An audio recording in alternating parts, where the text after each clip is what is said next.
마가복음 제9장 46절부터 50절 말씀입니다.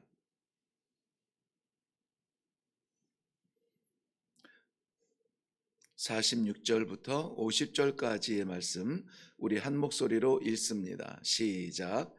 제자 중에서 누가 크냐 하는 변론이 일어나니 예수께서 그 마음에 변론하는 것을 아시고 어린아이 하나를 데려다가 자기 곁에 세우시고 그들에게 이르시되 누구든지 내 이름으로 이런 어린아이를 영접하면 곧 나를 영접함이요 또 누구든지 나를 영접하면 곧 나를 보내신 이를 영접함이라. 너희 모든 사람 중에 가장 작은 그가 큰 자니라. 요한이 여짜오되 주여 어떤 사람이 주의 이름으로 귀신을 내쫓는 것을 우리가 보고 우리가 함께 따르지 아니하므로 금하였나이다. 예수께서 이르시되 금하지 말라. 너희를 반대하지 않는 자는 너희를 위하는 자니라 하시니라. 아멘. 우리 함께 기도하겠습니다. 이렇게 밤이 빨리 올지 몰랐습니다.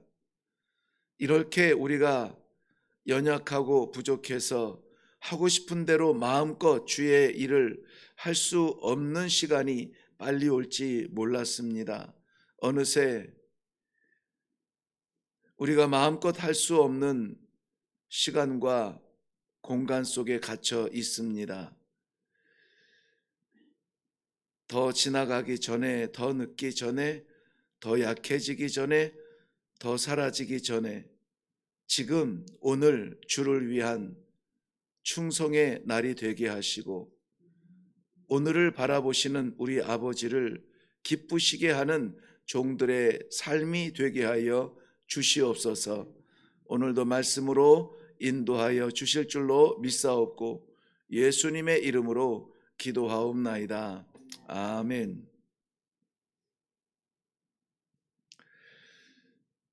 가장 작은 그가 큰 자니라. 큰 자에 대한 욕심이 없는 사람은 없을 겁니다. 이미 아시는 분들은 잘 아시겠지만 제 삶 가운데 참 은혜 아니면은 살아올 수 없는 날들로 채워져 있는데요. 많은 은혜 중에 늘 감사하는 것이 저를 배제고등학교로 인도하신 은혜인데요. 배제고등학교를 가면서 선교사라는 존재를 처음 알게 되었습니다. 네, 배제 학당이라고 불렀죠. 네, 고종 황제의 허락을 받고 배제 학당이라는 교육기관을 아펜셀러 선교사님을 통해서 세우게 되는데요. 교훈이 크고자 하거든 남을 섬기라. 이상한 장난 같은 교훈이었거든요. 그런데 그 교훈으로 제 인생, 제가 살아가는 사역 내내 참 귀한 저의 삶의 교훈이 될 줄은 몰랐습니다. 그런데 하나님께서 어린 저에게 그 이상한 문구를 주시고 고민하게 하셨고 선교사의 존재를 한 번쯤 이렇게 만날 수 있었던 소중한 시간들이었습니다. 아펜셀러 선교사님은 그 인천항 제물포에서 떠나는 배를 타고 가다가 물속에 빠진 여학생을 구하려고 바다에 뛰어들어 그렇게 소천하셨죠. 하고 싶은 일, 큰 일이 많이 있지만 그런데 한 생명을 살리기 위해서 자신의 미래까지 염두할 겨를이 없었습니다. 그러한 것들은 배제고등학교에서 참으로 귀하게 익힌 성경적 삶의 한 줄기였습니다. 내일을 걱정하지 않고 내일을 준비하지 않고 오늘을 충성하는 것, 이 시간을 다하는 것, 이것이 선교사의 삶이라 여기고 그렇게 살아올 수가 있었습니다. 오늘 본문 말씀에서는 좀 이상한 장면이 나와요. 예수님의 제자들이 어, 마음에 변론하는 것, 이게 누가 크냐 하는 변론이 제자들 가운데 일어났다고 합니다. 말을 부드럽게 해서 변론이지 그 본래 의미는 그대로 해석하면 논쟁하였다 이렇게 이야기해요. 논쟁했다는 말은 그냥 의견을 나누는 것이 아니라 굉장히 심각한 각을 세우는 자기의 주장을 내세우는 것이었죠. 그런데 사람이 주장이 없을 수 없고 특별히 주의를 하는 사람들은 분명히 흔들리지 않는 주장이 있어야 돼요. 타협하지 않는 주장이 있어야 돼요. 그런데 그 주장이 예수님의 말씀과 가르침에 합당한 주장이어야지 자신의 생각이어서는 안 돼요. 여기서 보면은 누가 크냐, 이거는 제자들이 서로를 바라볼 때에 우리 가운데 누가 크냐 하는 것을 지금 판단하고 싶은 거예요. 불과 한 일주일 전만 해도 9장 23절 24절 그 우리 이미 살펴본 대로 한 그때가 시기적으로는 뭐 즈음에 한 일주일도 안 되는 시간인데, 그때도 이미 예수님께서는 누구든지 나를 따라오려거든 자기 십자가를 지고 나를 따라오라. 예수님을 사랑하는 방법이 뭐였습니까? 십자가를 지는 거였어요. 예수님 앞에 진실한 제자가 되는 방법이 무엇이었습니까? 자기 십자가를 찾는 거였어요. 그런데 제자들을 들여다볼 것이 아니라 우리들의 신앙도 역시 다르지 않습니다. 우리의 십자가를 찾기보다는 내가 이만한 존재가 되었다라고 누군가 알아주기를 원하고 인정해 주기를 원하는 그러한 신앙생활을 우리는 보고 있는데요. 날마다 우리가 나누는 예수님의 말씀과 예수님의 마음과 예수님의 그 길은 그런 길이 아니었다는 것이죠. 우리가 어제 44절 말씀에도 보면은 예수님께서 사람들의 영광을 받기에 충분한 그 순간에 하신 말씀이 뭐라고요? 영광이 보이는 그 자리에서 인자가 곧 사람들 손에 넘겨지리라. 예수님의 가는 길을 그렇게 계속해서 말씀하세요. 그런데 예수님의 제자들은 지금 누가 크냐 하는 것으로 논쟁을 하고 있다는 것입니다. 말씀드린 것처럼 이것은 누구나 가질 수 있는 욕망이에요. 제가 배재고등학교 이야기를 했습니다마는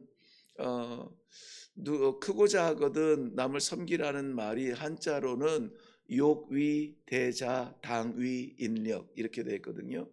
그래서 욕위 대자 했는데 앞에 두 글자를 잘라서 봤는데 그것이 아니라 이 본문을 생각해 보면은 욕위대자 이렇게 돼야 되는 거죠. 크고 큰 사람이 되려고 하는 욕망이 있는 사람은 너 작은 자를 섬겨야 된다. 남을 섬기는 자리에 있을 때, 무슨 말씀이냐면 이건 성경적 역설을 이야기하죠. 세상의 질서는 높아지려고 하고 커지려고 하고 인정받으려 하고 많은 것을 자랑하려고 하고 합니다. 근데 하나님의 질서는 그게 아니라는 것이죠.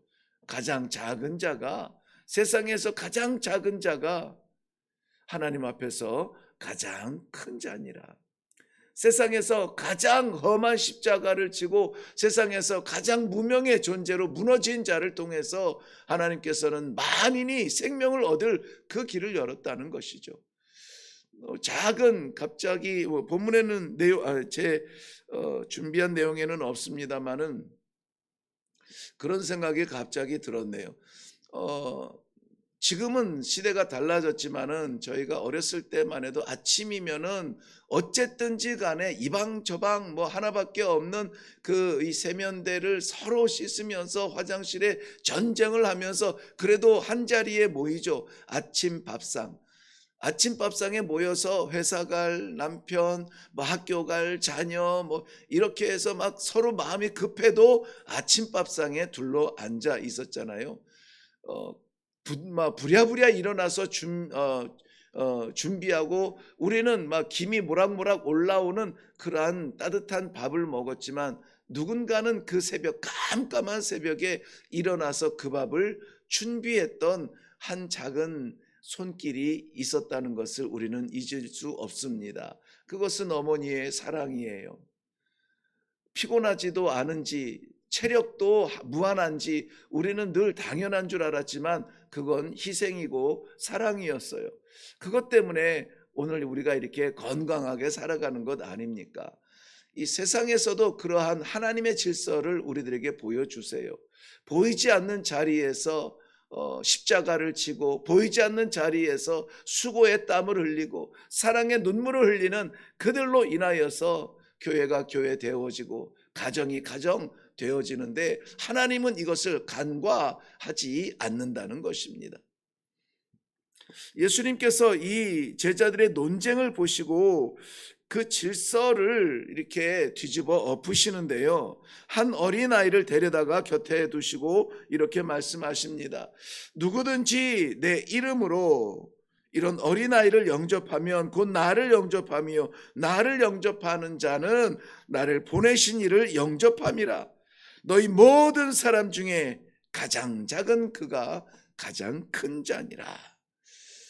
예수님의 이름, 내 이름이라고 하는 전제가 들어있지만은 우리는 다 예수님의 이름으로 살아가는 사람들이니 굳이 이러한 전제가 없을지라도 우리의 상식이어야 되는 거죠. 우리의 상식은 무엇입니까? 작은 어린 아이를 영접하는 것입니다. 이 작은 아이를 영접하는 것이 나를 영접하는 것이 아버지를 영접한다는 것입니다. 그러니 믿음은 우리 예배 안에서 하나님 앞에서 보여지는 것이 아니라 우리에게 믿음을 허락하신 하나님께서는 세상에서 그 믿음으로 살아가기를 원하시는 것입니다.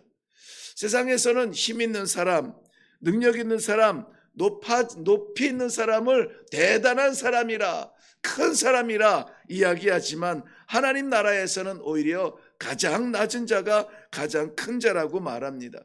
지금 예수님 곁에 서 있는 그 아이는 어린 아이입니다. 어린아이의 특징은 스스로 아무것도 할 수 없는 존재들입니다. 할 수 있는데 겸손한 척 할 수 없다라고 말하는 사람이 아니라 정말 할 수 없는 사람이에요. 정말 할 수 없는 사람. 우리가 사람을 상대하면은요, 내가 그만 못한 게 별로 없어요. 좀 부족할 수 있지만 다른 면은 내가 좀 나을 수가 있어요. 이러니 서로 경쟁하면서 부딪히면서 마찰을 일으키면서 살아갈 수 있어요. 그런데 우리가 하나님 앞에 서면은 내가 하나님보다라고 말할 수 있는 게 전혀 없는 존재들 아닙니까? 내가 할 수 있는데 하나님한테 양보할게요라고 말할 수 없는 존재들이에요. 어린아이는 그런 존재예요. 정말 못하는 거예요. 정말 못하는 겁니다. 할 수 있는데 어머니가 계시니 아버지가 계시니까 내가 양보할게요. 나 이거 못해요. 나 이거 못해요. 그럴 때 정말 그 아이를 사랑하는 어머니, 아버지, 부모님은 뭐라고 합니까? 네가 해봐. 이렇게 얘기하잖아요. 해서 자꾸 그 근력을 키워주기를 원하잖아요. 그런데 정말 어린아이는 아무것도 할 수 없어요. 부모가 데리고 가지 아니하면은 먼 길도 갈 수 없고 부모가 해주지 아니하면은 먹을 것도 먹을 수 없는 그런 존재가 어린아이예요. 그런 어린아이처럼 우리 하나님 곁에 설 때에 우리 하나님께서 붙잡아 주시면서 이 작은 아이를 향한 그 무한 사랑을 베풀어 주시는 겁니다. 스스로 높아지려 하다가 자기 사랑에 빠지지 말고 겸손하고 정말 아무것도 아닌 무익한 존재입니다. 무익한 존재입니다. 하나님 앞에 낮아질 때에 우리 하나님께서 붙들어 주시는 새로운 진리를 말씀해 주고 계십니다. 우리는 어떤 삶을 살고 있습니까? 세상 기준에서 높아졌다고, 세상 기준에서 이만하면 넉넉하다고, 세상 기준에서 이만하면 부족함이 없다고 그러고 안심하며 살아가는 그러한 수준의 삶입니까? 아니면은 하나님 앞에서 살기를 원하여 내가 무엇을 가졌든 아무것도 아닙니다. 내가 어떤 자리에 있든 나는 무익한 종이었습니다. 종입니다. 하나님, 나를 붙잡아 주옵소서. 하나님을 전적으로 의존하는 그러한 신앙을 살아가고 있습니까? 저는 하나님을 의존하는 것을 지혜라고 생각이 되어져요. 하나님을 의존하면 내가 할 수 없는 일을 하게 하시고, 내가 갈 수 없는 곳을 가게 하시고, 얼마나 놀라운 은혜의 바다가 우리 앞에 펼쳐져 있는데 우리가 나아가지 못합니다. 내가 하나님 앞에서 더욱 겸손해지는 그런 아침이 되기를 바랍니다. 전혀 다른 이야기 같지만 그 가운데 제자 요한이 예수님께 이렇게 말합니다. 보고를 하는데요. 주님, 어떤 사람이 주의 이름으로 귀신을 내쫓는데 그 사람이 우리와 함께 따라가지 않아요. 그래서 우리가 그렇게 하지 말라고 금했습니다. 오늘 49절 말씀에 나오는데요. 그런데 이 요한의 그 제자 요한이죠. 우리 사랑의 제자라고 이해하고 있는 이 말 속에는 유대인들이 전통적으로 가지고 있는 독자적인 그러한 구심적 복음, 우리 안에 있는 복음, 우리에게 하나님, 우리 안에 하나님이 계신다라고 하는 이 독자적인 복음의 태도가 감춰져 있는 것을 볼 수가 있습니다. 이게 왜 중요하냐면 우리도 똑같은 생각을 할 수가 있어요. 우리 교회, 우리 교단, 우리와 같은 신앙생활, 이 주기도문이나 사도신경이 제가 선교지에 있는 사이에 바뀌고 찬송가 가사도 그 말이 그 말 같은데 어쨌든 살짝 바꿔놔가지고 평생 이렇게 부르던 게 입에 붙어서 제가 이제 가끔 실수를 하는데요. 그렇게 우리 교회는 신앙 고백을 이걸 하는데, 우리 교회는 주기도문을 이거를 하는데, 이것 가지고도 또 이 마음의 분란이 일어나는 경우도 있어요. 같은 스타일의 신앙생활을 해야만 그것이 바른 신앙생활인 줄 우리는 착각해요. 기도하면서 기도의 습관도 마찬가지죠. 간절을 표하는 사람의 그 표현 능력은 다양합니다. 그저 깊은 표현으로 바라만 보면서 표정으로 전달을 하는 사람도 있고요. 조곤조곤 설명을 하는 사람도 있고요. 간절한 마음으로 외치는 사람도 있어요. 그러니까 이 교회는 기도할 때 소리를 내면은 안 되나 보다, 이렇게 정하는 것은 아니에요. 그러니까 우리 색깔이라는 것은 예수 그리스도의 그러한 헌신의 색깔 외에는 우리에게는 없어요. 그냥 하나님께서 주신 다양성이 있을 뿐이에요. 지금 제가 이 새벽이라서 표현하기는 좀 어렵지만은 간절함을 표현할 때에 표현 능력이 부족한 사람은 어떡합니까? 울어버려요. 특별히 어린아이들이 배고플 때에 어머니의 밥을 먹기 위해서 어머니를 이해시키지 않아요. 제가 아침 먹은 지 몇 시간 됐는데 지금 그 사이에 먹은 것은 아무도 없고 가서 운동을 했던, 이렇게 설명하지 않아요. 그냥 배고프다고 이야기하고, 그거보다 더 어린 아이들은 그냥 울어요. 그런데 그 울면은 왜 우는지 어머니는 알아요. 순전한 마음으로 하나님 앞에 그저 말도 못하는 그러한 답답함으로 아버지 어떻게 하면 좋아요? 아버지 어떻게 하면 좋아요? 말도 안 나오는 상황이 있잖아요. 그럴 때 눈물밖에 안 나오지 않습니까? 그렇게 하나님 앞에 나아갈 수도 있어요. 어떤 사람은 그야말로 깊은 침묵 가운데 오로지 하나님 앞에 이 마음의 간절함을 나누는 그러한 고상한 성향의 기도도 할 수가 있어요. 기도는 이래야 된다, 기도는 저래야 된다. 중언부언하지 아니하고 가식하지 아니하면은 나는 우리의 마음까지 아시는 하나님께서 우리의 표현 때문에 너는 기도를 왜 그렇게 하니? 너는 기도가 왜 그러니라고 우리의 기도를 막지 않으실 줄로 믿습니다. 우리 것이어야 된다는 것, 우리와 같아야 된다는 것, 이거 어떤 면에서는 교만일 수 있는데요. 선교지에 있다 보면은 그럴 수밖에 없어요. 교단의 색깔이 참 무의미합니다.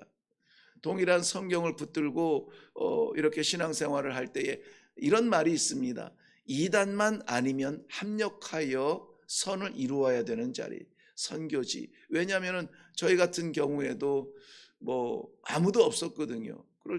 이럴 때에는 정말 힘을 같이 해서 한번 공격적으로 폭발적으로 뭔가를 해야 될 필요가 있을 때는 다른 선교사님들이 먼 길을 달려와서 합력해서 집회도 해주고 또 그렇게 힘을 실어줄 때 큰 힘이 됩니다. 근데 교단이 다 달라요. 감리교 선교사님, 성결교 선교사님, 뭐 이렇게 다 다양할 수가 있어요. 이단에 대해서 우리는 단호했습니다. 가나에 있는 20여 분의 선교사님들이 다 뿔뿔이 흩어졌다가도 이단 대처에 있어서는 한 마음으로 다 모여가지고 뭐 이 가나 교단에 이렇게 진실을 이야기하려고 하기도 했습니다. 우리 가운데의 신앙의 울타리는 어떻습니까? 그런 면에서 저는 이 새벽 재단이 참 복된 환경이라 이렇게 생각이 되어져요. 섬기는 재단도 다양하고 삶의 모양도 다양한데 한자리에 모여서 동일한 말씀을 받고 오늘을 살아가는 방향을 잡을 수 있다는 것은 우리를 이 자리에 모신 하나님의 은혜인 줄로 믿습니다. 자기 자신을 굳게 하는 것은 좋습니다. 흔들리지 않도록 고집스럽게 신앙을 붙드는 것은 좋습니다. 그러나 바로 그것이 넘어갈 수 없는 장벽이 되어서는 안 된다는 것이죠. 하나님 앞에서 우리는 하나가 되어서 하나님의 선하신 뜻을 이루기 위해서 힘쓸 수 있기를 바랍니다. 제가 아마 이레교회에 와서 초창기에 한 번 정도 이야기했고 한 3주 전쯤에 한 번 더 이야기한 것 같은데요. 쉽게 말할 수 없는, 오늘따라 또 이쪽이 많이 비긴 했는데 쉽게 말할 수 없는 저만의 작은 소망이 있었습니다. 그리고 지금도 변하지 않고 기도하고 있는데요.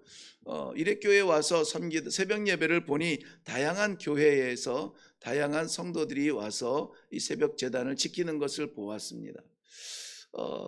그래서 뭐 다 설명할 수는 없지만 죄송하게 간단하게 설명을 드리면 이레교회가 선교적 교회가 되기 위하여서 선교지를 떠나서 이레교회를 섬기려고 작정했던 가장 큰 이유가 바로 그것이었습니다. 근데 이레교회는 이 동일한 한 방향으로 가기가 어렵지 않은데 이 새벽 재단이 저는 이 기도의 후원을 받는 선교가 어떤 능력이 있는지를 알기 때문에 너무나 참 이 기도에 대한 간절함이 있거든요. 근데 이레교회에서 새벽 예배가 열심히 그리고 뜨겁게 그리고 간절하게 변함없이 예배를 드리는 것을 보고 이런 생각을 했죠. 이레교회가 선교를 하는데 그걸 어떻게 표현해야 될까요? 우리 새벽 예배 기도의 동지들의 파송을 받는 선교사님이 한 분 있으면 좋겠다. 그런 생각이 들었어요. 이것은 우리 교회를 다 초월한 거죠. 그야말로 그리스도의 십자가 아래서 우리 한 기도의 동역자로서 하나님께서 가장 기뻐하시는 일을 해보겠다는 그러한 꿈이었습니다. 이거는 교회를 다 떠나서 우리가 기도로 선교사님을 파송하는 것. 나중에 한번 자세히 설명할 기회가 있겠지만은 그래서 이번 그 유라시아 선교 대회에도 이레교회의 새벽 예배에 기도하는 분들에게 기도의 제목을 함께 나누었던 것입니다. 네, 제가 구찬 설명을 좀 했는데요. 이것에 대하여서 예수님께서는 단호하십니다. 금하지 말라는 거예요. 금하지 말라. 그가 내 이름을 대면서 귀신을 쫓아내고 질병을 고치고 이런저런 일들을 하는 것을 금하지 말라. 왜냐하면은 이 예수님의 제자들이 따라가는 그 길을 반대하지 않는 자들은 다 너희를 위하는 자 아니라. 예수님께서는 하나님의 사역을 사람의 틀 안에서 하지는 않으세요. 사람의 틀 안에 가두지 아니하시고 오히려 하나님의 역사를 위해서 이것을 사람의 생각의 틀을 초월하여서 사역을 하시는 것을 가르쳐주고 있습니다. 말씀드린 대로 선교지에서는 이단만 아니면 함께 협력하는 일이 어렵지 않습니다. 그런데 우리 한국에서의 우리가 엄밀하게 보면 큰일 나는 줄 알거든요. 큰일 나는 줄 알아요. 우리의 울타리가 허물어지고 넓어지고 멀어지고 그러한 믿음이 살아있는 그러한 성도들의 기도의 자리가 되기를 바랍니다. 오늘 아침에 우리들에게 주시는 두 가지 귀한 말씀이 있죠. 예수님께서는 가장 작은 자가 가장 큰 자라 했으니 오늘 하나님 앞에서 우리는 작은 자일 뿐만이 아니라 무익한 자가 되어서 하나님의 능력과 은혜를 사모하며 살아가는 그러한 결단과 순종이 이 아침에 있기를 바랍니다. 또한 다양한 달란트와 은사가 있으므로 우리가 그것을 주장하지 아니하고 합력하여 선을 이루는 자리에 있기를 바랍니다. 나와 다른 일을 한다고 해서 평가하지 아니하고 내가 못하는 일을 한다고 해서 시기하지 아니하고 각자의 자리에서 맡기신 일을 할 때 누군가는 조용히 깊은 기도의 자리에서 누군가는 딸그락딸그락거리면서 식당에서 봉사하는 사역으로 누군가는 청소하며 누군가는 설교하며 누군가는 찬송하며 다양한 사역으로 이렇게 공동체의 믿음을 하나님 앞에 보이고 세상에 선포할 수 있는 그러한 아름다운 합력이 오늘 우리 가운데 반드시 일어날 수 있기를 주님의 이름으로 축원합니다. 기도하겠습니다. 우리가 할 수 있는 일이 우리의 전부라고 생각하는 세상적 가치를 초월하여서 하나님께서 우리에게 능력을 주시고 하나님께서 우리를 인도하실 때에는 갈 수 없는 길을 가게 하시고 볼 수 없는 것을 보게 하시며 할 수 없는 일을 하게 하여 주시는 귀한 성도들을 불러주시니 감사합니다. 그렇게 살게 하여 주시옵소서. 말씀을 받고 여전히 우리의 삶의 자리에 매이지 않게 하시고 여전히 다시 한번 우리 하나님 아버지께서 인도하여 주시는 대로 순종하며 나아갈 때에 우리 하나님 아버지의 놀라우신 일을 감당하는 복된 성도들의 삶이 되도록 축복하여 주시옵소서. 감사드리며 예수님의 이름으로 기도하옵나이다. 아멘. 네, 오늘 우리가 먼저 기도할 것은 하나 집중하면 좋겠습니다. 겸손한 마음으로 우리 하나님의 뜻을 받들고 그것을 이루기 위하여서 사람들 우리에게 맡기는 사람들을 오늘은 좀 섬길 수 있는 자리, 만남의 모든 자리에서 받아도 될 만한 그러한 분들이시겠지만 오늘은 그저 섬기고 베풀고 하는 그러한 자리에 하나님 나를 보내어 주시옵소서. 그리하여서 나를 통하여 주님을 보고 나를 통하여 하나님을 볼 수 있는 그러한 복된 복음의 자리가 되게 하여 주시옵소서. 오늘 다 같이 기도할 때에 그렇게 쓰임받기 위하여 한번 자신을 내려놓고 쓰임받는 그 자리가 억울하지 아니하고 감격스러워서 할렐루야 하나님 나를 사용하여 주시니 감사합니다. 이러한 간증이 나올 수 있도록 오늘 하나님 동행하여 주시고 역사하여 주시옵소서. 먼저 우리가 말씀에 의지하여서 그렇게 작은 자 되기 위한 기도를 하시고 그리고 나라와 민족을 위해서 잊지 마시고 또 선교를 위하여서도 언젠가 이루실 이 새벽 재단에 파송할 선교의 세계를 위하여서 우리 한번 기도하고 그리고 내려가도록 하겠습니다. 기도하겠습니다.